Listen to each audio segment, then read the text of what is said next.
Bonjour Jean-Baptiste Lemoyne, vous êtes secrétaire d'État auprès du ministre de l'Europe et des Affaires étrangères. Merci d'être notre invité sur TV5 Monde. On va parler politique de développement, comité interministériel sur la coopération industrielle et le développement, comité national pour le développement et la solidarité internationale. Et puis il y a quelques jours, vous étiez encore au Bénin. Et puis il n'y a pas longtemps aussi à Bruxelles. Toujours pour parler développement, ça veut dire qu'il y a un élan nouveau? Très clairement, le chef de l'État, Emmanuel Macron, a souhaité qu'on mette un coup d'arrêt à cette baisse infernale des crédits consacrés par la France au développement, à l'aide publique au développement. Et donc l'idée, c'est que on est aujourd'hui à 0,38% du revenu national brut qui est dédié à l'APD, c'est qu'on aille à 0,55% en 2022. Exactement. Et donc, on doit aller à combien? À 0,55% du revenu national brut en 2022. Ça veut dire que la France va mettre plusieurs milliards d'euros de plus sur la table pour conduire un certain nombre de projets et surtout pour aider des géographies prioritaires, l'Afrique, et des secteurs prioritaires. L'éducation, la santé, l'égalité entre les jeunes filles et jeunes hommes.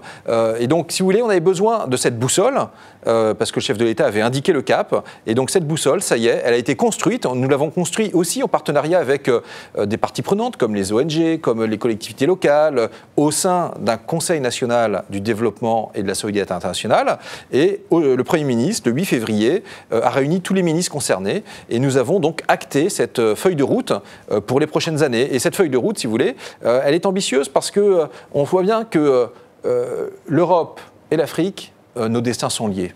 On échouera ensemble ou on réussira ensemble, et donc on préfère se donner les moyens de réussir. Liés, parce qu'on dit échouer ou réussir, on pense aussi à la présentation de la loi sur l'asile et l'immigration de Gérard Collomb. Ça a un lien finalement les deux, c'est-à-dire qu'il faut aider l'Afrique à se développer pour ne pas avoir après des réfugiés en France.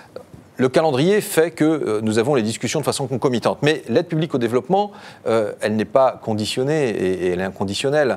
Cela étant, ce qu'on veut éviter, c'est effectivement que des jeunes femmes ou des jeunes hommes prennent la route du Sahel ou du cimetière méditerranéen, pour certains d'entre eux, de façon subie, parce qu'il y a un certain nombre de filières de trafiquants, de gens qui exploitent la misère humaine. Et donc, nous, ce que nous souhaitons faire, c'est naturellement donner à toute cette jeunesse les moyens et de pouvoir bâtir un avenir meilleur. Et avec les États. Oui.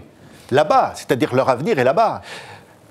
Vous savez, non, la mobilité internationale, les échanges d'étudiants, les échanges, d'artistes, tout ça a vocation à se développer. Nous, si on peut accueillir plus d'étudiants, ce serait parfait. Mais ce que je veux dire, c'est qu'en revanche, il ne faut pas que la misère humaine soit exploitée. Et là, effectivement, sur la lutte contre ces filières, nous serons implacables. Mais en revanche, il est clair que le président de la République, d'ailleurs, a fait des gestes significatifs. Nous souhaitons, par exemple, mettre l'accent sur l'éducation, la formation professionnelle. Il y a 15 jours, nous étions à Dakar. Il coprésidait avec le président Macky Sall ce qu'on appelle la reconstitution du partenariat mondial pour l'éducation. C'est en fait arriver à fédérer plein de fonds de partout dans le monde pour les dédier à des programmes d'éducation. Et je peux vous dire que la France, elle était au rendez-vous. Elle a plus que multiplié par 10 sa contribution. On avait une contribution les 3 dernières années de l'ordre de 17 millions d'euros. On passe à 200 millions d'euros. Et c'est vous dire que, investir sur l'éducation, c'est tout simplement investir sur le capital humain. Et le capital humain, c'est la première richesse. On se souvient de cette phrase de Jean Baudin, il n'est de richesse que d'homme. Et c'est vrai, parce que c'est ce qui va permettre aux uns et aux autres d'être mieux formés, de créer leurs propres activités, et puis d'avoir une insertion du continent qui soit la plus satisfaisante possible dans cette mondialisation, parce que l'Afrique, c'est clairement une chance dans la mondialisation. Oui, je disais, vous avez participé à une réunion informelle des ministres chargés du développement il y a 2 jours à Bruxelles. Vous allez leur dire finalement que la France ne peut pas agir seule et qu'au fond c'est aussi, la responsabilité de l'Europe. Alors, effectivement, on n'est pas les seuls à agir, vous avez raison.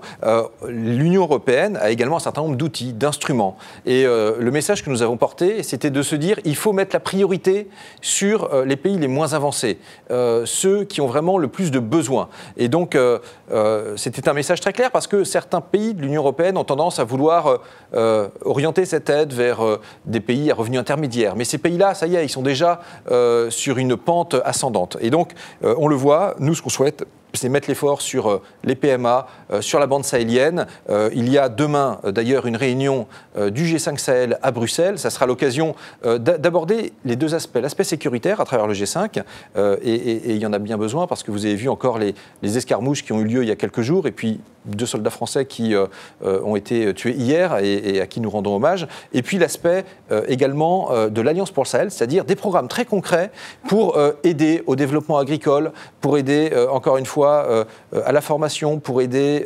au microcrédit, parce qu'on a besoin de projets très concrets et surtout qui voient le jour dans des délais rapprochés. Donc, je crois qu'il faut les stratégies de 2030, 2040, 2050. Ça, c'est la stratégie européenne. Vous dites finalement à l'Europe, il faut aller plus vite. Oui. Et à vos partenaires, peut-être parfois certains réticents à mettre de l'argent sur la table à l'heure où la France passe à 0,55% du produit national brut pour l'aide au développement. Effectivement, plus fort, plus vite, c'est vraiment l'ambition qu'on porte. Encore une fois, les enjeux sont considérables et les enjeux ils sont aussi climatiques. Vous savez, le terme de réfugié climatique, c'est pas un néologisme. Moi, j'ai rencontré des réfugiés climatiques victimes d'intempéries telles qu'ils ont été obligés de quitter leur territoire. Et donc, du coup, là-dessus, la France, très clairement, vous l'avez vu, elle est de retour. Elle veut assumer au niveau mondial le fait, parfois, de mettre les pieds dans le plat, de tirer la sonnette d'alarme, et puis derrière, de réunir, de fédérer des moyens, et puis des moyens qui soient efficace, qui soit tout de suite mis sur le terrain. Et vous savez, j'étais il y a quelques jours au Bénin en vue de préparer la visite du président Talon au président Macron. Et ce que j'y ai vu justement de l'aide publique française, c'est que nous sommes le premier bailleur en matière d'éducation. Et j'ai pu voir, par exemple, des choses très concrètes. Ça peut faire sourire, mais ça ne devrait pas. Le fait de créer des latrines, des sanitaires dans les collèges et les lycées, c'est ce qui va permettre aussi une meilleure scolarisation des jeunes filles. Parce que certaines d'entre elles ont tendance à se censurer dès lors qu'elles atteignent l'adolescence, pour un certain nombre de raisons évidentes, ont tendance à ne pas aller au lycée quand il n'y a pas les bons équipements. Et donc nous souhaitons qu'il n'y ait pas ce plafond de verre et que chacune et chacun puisse librement devenir autonome, apprendre, continuer à s'épanouir et se développer. Mais d'un mot, vous avez eu cette expression, vous dites la France est de retour. La France était absente, c'est-à-dire qu'il y a une nouvelle relation avec l'Afrique aujourd'hui.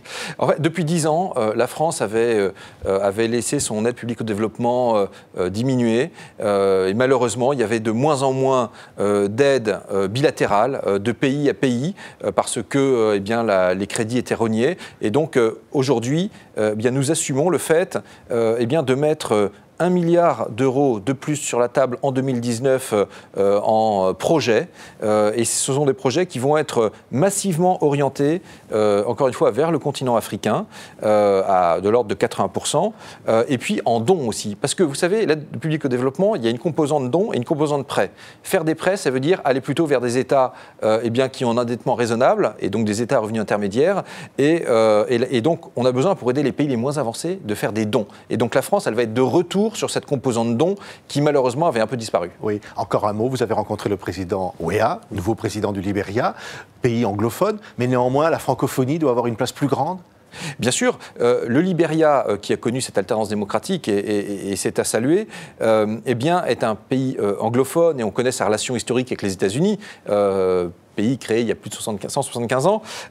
Pour autant, il est dans un espace régional qui est effectivement très francophone avec la CEDEAO. Et donc, nous souhaitons que la langue française puisse revenir, que les apprenants puissent se multiplier. Et donc, nous travaillons à un projet, si ce n'est d'Alliance française, en tous les cas, de créer une structure qui permette cela. Et puis, il y a beaucoup à faire avec le président Weah. Le président Macron a évoqué notamment l'insertion à travers le sport. Parce que le sport, ce sont des valeurs. Et donc, de ce point de vue-là, il y a beaucoup à en tirer pour mettre le pied à l'étrier et aussi faire en sorte que les jeunes s'insèrent dans l'emploi de façon harmonieuse. En tous les cas, c'était une réunion très, très intéressante et très fructueuse. Et il y a une plateforme, du coup, sport et développement qui va être lancée avec l'AFD. Merci beaucoup Jean-Baptiste Lemoyne, donc secrétaire d'État auprès du ministre des Affaires européennes et des Affaires étrangères, d'avoir été notre invité. Merci à vous.